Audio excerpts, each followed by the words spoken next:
So hello students, hope सभी लोग अच्छे ही होंगे। ओके, तो हम लोग देखे थे भाई कैसे लाइट ट्रैवल करती है, ठीक है।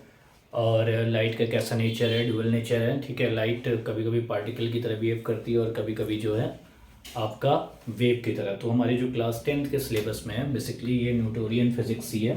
ओके, तो इसमें हम लोग जो है देखेंगे कि लाइट जो है पार्टिकल की तरह बिहेव करती है, ठीक है। उसके बाद हमने देखा था भाई रिफ्लेक्शन, ठीक है। रिफ्लेक्शन देखा था, ठीक। उसके बाद फिर जो है हमने जो है कुछ टर्म्स देखे थे, ठीक। किसमें, लाइट के, जैसे कि सोर्स क्या है, ऑब्जेक्ट क्या है, इमेज क्या है, ठीक है। इमेज क्या है, फिर उसके बाद हमने देखा था कि भाई कितने तरह के जो है ऑब्जेक्ट होते हैं, ठीक है। Luminous, non luminous, okay. उसके बाद हमने मीडियम देखा था, कितने तरह के मीडियम होते हैं, ठीक है। तो अब भाई हम लोग स्टार्ट करते हैं हम लोग रिफ्लेक्शन। तो हमने रिफ्लेक्शन के बारे में क्या देखा था, bouncing back of the light रे, ठीक है। यानी कि लाइट रे का बाउंस होना ही हमारा कहलाया क्या, रिफ्लेक्शन, ठीक है। अच्छा, अब इसमें जो है लॉज ऑफ रिफ्लेक्शन है, ठीक है। लॉज ऑफ रिफ्लेक्शन है, ठीक है। तो इसमें दो तरह के लॉ ऑफ रिफ्लेक्शन है। पहला लॉ ये कहता है, ठीक है। पहला लॉ समझने से पहले हम लोग को रिफ्लेक्शन के टाइप पर पता चलना चाहिए। एक रेगुलर रिफ्लेक्शन होता है, एक इरेगुलर रिफ्लेक्शन होता है। तो भाई रेगुलर रिफ्लेक्शन क्या होता है कि अगर लाइट रे आए प्लेन सरफेस से, ठीक है, और बाउंसिंग बैक हो जाए, वापस चली जाए, तो ये कहलाएगा नॉर्मल या रेगुलर रिफ्लेक्शन। और एक होता है इरेगुलर रिफ्लेक्शन। तो भाई इरेगुलर रिफ्लेक्शन कैसे होता है भाई, इरेगुलर होता है, ठीक। यानी कि वो सरफेस जो होता है वो क्या, आपका सरफेस जो है प्लेन नहीं होता है। तो ये रेगुलर रिफ्लेक्शन हो गया, ओके, रेगुलर रिफ्लेक्शन। और ये हो गया इरेगुलर रिफ्लेक्शन, ठीक है। तो दो तरह के रिफ्लेक्शन होते हैं। अब उसके बाद एक चीज़ और जानना पड़ चाहिए कि भाई ये हो गया सरफेस, ठीक है। ये सरफेस कैसा होगा, पॉलिश्ड सरफेस होगा। कैसा सरफेस होगा, पॉलिश्ड सरफेस। देखो लॉ ऑफ रिफ्लेक्शन एक नंबर में नहीं आएगा, दो नंबर में आएगा, ठीक है। तो एक ऊपर वाला एक नंबर का, नीचे वाला एक नंबर का, ठीक है। तो भाई ये हो गया हमारा क्या, surface, okay. This is the surface of, ठीक है, वॉट एवर सरफेस, ठीक है, प्लेन सरफेस है, ठीक है। मेन चीज़ है कि भाई ये पॉलिश होना चाहिए। अगर मान लेते हैं ग्लास है, पॉलिश नहीं होगा तो यहाँ पे रिफ्रैक्शन हो जाएगा, ठीक। दूसरी चीज़ नॉर्मल। तो नॉर्मल क्या है, that is perpendicular to the surface, इसको कहते हैं नॉर्मल, ठीक। और जो लाइट रे आती है, ठीक है, जो लाइट रे आती है उसको बोलते हैं इंसिडेंट रे, ठीक है, इंसिडेंट रे, ठीक है। ये इंसिडेंट रे हो गया। और जहां से ये रिफ्लेक्ट होती है इसको बोलते हैं पॉइंट ऑफ इंसिडेंस, ठीक है, पॉइंट ऑफ इंसिडेंस या इंसिडेंट पॉइंट, दोनों बोल सकते हैं, ठीक है। अब ये रिफ्लेक्ट हो गई, इसको बोलते हैं रिफ्लेक्टेड, रिफ्लेक्टेड रे, ठीक है। तो भाई ये हो गया इंसिडेंट रे, ठीक, ये हो गया रिफ्लेक्टेड रे, ये हो गया नॉर्मल, और ये हो गया पॉइंट ऑफ इंसिडेंस, और ये हो गया हमारा सरफेस, ठीक है। प्लेन सरफेस है विच इज पॉलिश्ड, ओके।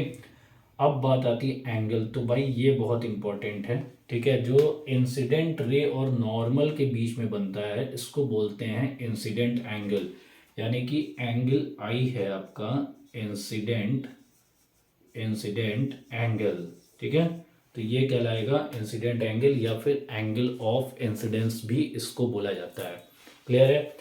उसके बाद आता है भाई रिफ्लेक्टेड एंगल। तो रिफ्लेक्टेड एंगल जो है नॉर्मल से, एक चीज़ इसमें याद रखने वाली चीज़ है कि भाई जो इंसिडेंट एंगल है, एंगल ऑफ इंसिडेंस है, या फिर आपका रिफ्लेक्टेड एंगल है, या फिर एंगल ऑफ रिफ्लेक्शन है, ठीक है, ये हमेशा ही नॉर्मल से बनेगा। ये एक इम्पॉर्टेंट पॉइंट है इसमें कि भाई ये हमेशा ही आपका नॉर्मल से बनेगा, ठीक। तो यानी कि angle R is equal to, okay, reflected angle, reflected angle, या फिर हम कह सकते हैं कि भाई ये कहाँ से बन रहा है, ठीक, नॉर्मल से, ठीक है। या फिर इसको एंगल ऑफ रिफ्लेक्शन भी बोलते हैं। तो अब भाई फर्स्ट लॉ क्या कहता है, तो भाई फर्स्ट लॉ ये बोलता है, ठीक है, फर्स्ट लॉ ये बोलता है कि भाई इंसिडेंट रे, मैं शॉर्ट में लिख रहा हूँ, इसका नोट्स मैं प्रोवाइड कर दिया हूँ, जिनके पास नहीं होगा मुझसे वहाँ मांग लेंगे।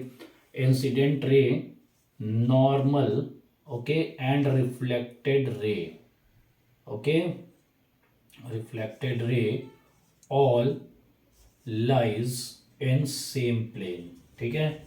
यानी कि भाई इंसिडेंट रे, रिफ्लेक्टेड रे और नॉर्मल ये सारे ही एक प्लेन में होते हैं। अब इसका मतलब क्या हो गया भाई, जैसे कि मान लेते हैं ये एक प्लेन है, ठीक है, तो भाई ये इंसिडेंट रे, ये रिफ्लेक्टेड रे और ये नॉर्मल, ये सारे ही एक प्लेन में हैं, तो यही कहलाया फर्स्ट लॉ ऑफ रिफ्लेक्शन, ठीक है। तो ये कहलाया फर्स्ट लॉ ऑफ रिफ्लेक्शन। दूसरी चीज़, ठीक है, कि भाई ये मान लेते हैं, फिर वही सेम डायग्राम मैं बना रहा हूँ, ठीक है। डायग्राम बनाने की वैसे ज़रूरत ही नहीं है, डायग्राम तो बना ही हुआ है। तो सेकेंड लॉ ये कहता है द एंगल ऑफ इंसिडेंस या incident angle is equal to angle of reflection. यानी कि भाई कुल मिला जुला के ये कहना चाह रहा है angle I is equal to angle R. अब ये बड़ा इंपॉर्टेंट है, इसमें क्या इंपॉर्टेंट है भाई, ये लॉ तो हो गया, 2 नंबर में ये मिल जाएंगे आपको 2 नंबर, ठीक। उसके बाद एंगल आई यानी कि ये एंगल इसके बराबर है, यानी कि अगर ये एंगल 30 डिग्री है तो ये भी 30 डिग्री होगा, ठीक। ये 30 है तो ये 30 डिग्री। अगर मान लेते हैं कोई एंगल ये दिया है, ठीक है, मान लेते हैं ये 30 दिया है, तो ये कितना होगा भाई, ये 90 माइनस 30 होगा, यानी कि 60 होगा एंगल ऑफ इंसिडेंस। अब इसमें भाई इम्पोर्टेंट क्या है, ठीक, इम्पोर्टेंट क्या है कि भाई angle of incidence is equal to angle of reflection, ठीक। तो यानी कि ये दोनों ही एंगल बराबर हैं, ठीक है, इंसिडेंट रे और रिफ्लेक्टेड रे और नॉर्मल ये सारे ही जो है एक प्लेन में लाइज करते हैं, ठीक। अब इस पे अगर थोड़ा कॉम्प्लिकेटेड अगर क्वेश्चन पूछना रहेगा तो क्या पूछ सकता है, ठीक है, 2 पैरेलल, ठीक है, और बोल देगा कि भाई ये ऐसे जा रही है फिर ये ऐसे जा रही है, ठीक। तो इसमें कहीं ना कहीं ये एंगल दे देगा, ये एंगल दे देगा, ठीक है। उसके बाद हमको जो है निकालना रहेगा रिफ्लेक्शन लॉ को पता करके, ठीक है। ये एक हो गया, ये मैथमेटिकली बेस्ड है, ठीक है, इस पर भी हम क्वेश्चन करेंगे। अब इसमें थ्योरी का सबसे इम्पोर्टेंट क्या है, सबसे इम्पोर्टेंट इसमें यह है कि मान लेते हैं एक डायग्राम दे दिया, यही दे दिया इर्रेगुलर रिफ्लेक्शन कुछ ऐसे, ठीक। और भाई ये लाइट रे ऐसे आई, ठीक, और ये ऐसे रिफ्लेक्ट कर गई, ठीक। अब इसमें पूछेगा क्या लॉ ऑफ रिफ्लेक्शन या लॉज ऑफ रिफ्लेक्शन कवर हो रहा है कि नहीं हो रहा है, ठीक। ये एक इम्पोर्टेंट क्वेश्चन बनता है इसमें। तो भाई एक चीज़ जान लो, जहाँ भी रिफ्लेक्शन होता है, ठीक है, जहाँ भी रिफ्लेक्शन होगा वहाँ लॉ ऑफ रिफ्लेक्शन फॉलो होगा। यानी कि बिना लॉ ऑफ रिफ्लेक्शन के रिफ्लेक्शन हो ही नहीं सकता। यानी कि कहीं भी अगर हम कह रहे हैं लाइट यहाँ पड़ी, यहाँ गई, वहाँ गई, जिधर भी गई वहाँ पे होगा। अब कैसे होगा भाई, अच्छा ये मान लेते कर्व है तो इससे टेंजेंट एक लेंगे, ठीक। तो भाई टेंजेंट से एक नॉर्मल ऐसे निकल जाएगा, तो यानी कि ये एंगल और ये एंगल बराबर होगी। Incident ray, reflected ray and normal ये भी सेम प्लेन में है यहाँ पे, ठीक। तो भाई जहाँ भी रिफ्लेक्शन हो रहा है, जहाँ भी रिफ्लेक्शन होगा वहाँ लॉ ऑफ रिफ्लेक्शन जरूर फॉलो होगा। यानी कि बिना लॉ ऑफ रिफ्लेक्शन के आप नहीं कह सकते, ठीक है, कि रिफ्लेक्शन हो रहा है। तो ये बहुत ही इम्पोर्टेंट है। एक साल पूछा था बोर्ड में, आधे लोग कंफ्यूज हो गए थे, डायग्राम कुछ विचित्र टाइप का दे दिया था, ठीक है। लोगों को लगा कि भाई पता नहीं ये होगा कि नहीं होगा, ठीक है, लेकिन होगा। जहाँ भी रिफ्लेक्शन हो रहा है वहाँ लॉ ऑफ रिफ्लेक्शन जरूर फॉलो होगा, ओके। तो लॉ ऑफ रिफ्लेक्शन हो गया, ठीक। तो ये एक इम्पॉर्टेंट टॉपिक था, ठीक है, बहुत बढ़िया, ठीक है। अब हम लोग जो है नेक्स्ट वीडियो में अपने पढ़ेंगे नेक्स्ट क्लास में कि भाई कैसे जो है इमेज फॉर्मेशन होता है, रूल्स क्या हैं, ठीक है, कॉनकेव और कॉन्वेक्स दोनों के लिए, ठीक है। अच्छा उसको जानने से पहले एक चीज़ और मैंने बताया था, कॉनकेव मिरर और कॉन्वेक्स मिरर।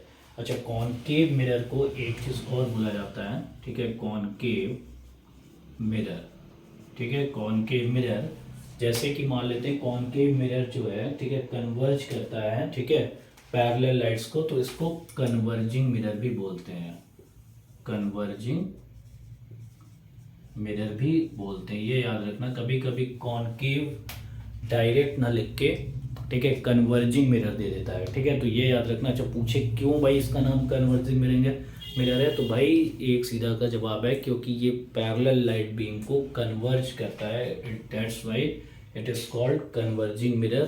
ठीक है, कॉनकेव मिरर इसी वजह से कन्वर्जिंग मिरर कहलाता है। और कॉन्वेक्स, ठीक है, कॉन्वेक्स जो है हमारा क्या करता है भाई, कॉन्वेक्स क्या करता है कि डाइवर्ज करता है।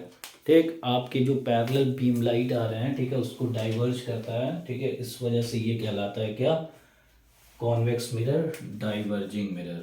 ठीक है, डाइवर्जिंग, ठीक है, डाइवर्जिंग मिरर ही कहलाता है क्या, कॉन्वेक्स मिरर। तो ये याद रखना कि भाई कॉन्वेक्स मिरर डाइवर्ज करता है पैरेलल लाइट बीम को, ठीक है, इसलिए उसको डाइवर्जिंग मिरर कहते हैं। और कॉनकेव मिरर कन्वर्स करता है पैरेलल लाइट बीम को, ठीक है, तो इसलिए उसको कहते हैं क्या, डाइवर्जिंग मिरर। तो ये भी एक इम्पॉर्टेंट टॉपिक हो गया। ठीक है, ये एक नंबर में पूछा जा सकता है, why concave mirror is called, ठीक है, कन्वर्जिंग मिरर। सीधा सा आंसर समझ में आ गया। ठीक है, तो भाई हम लोग नेक्स्ट में अपना इमेज फॉर्मेशन पढ़ेंगे। Okay class, thank you.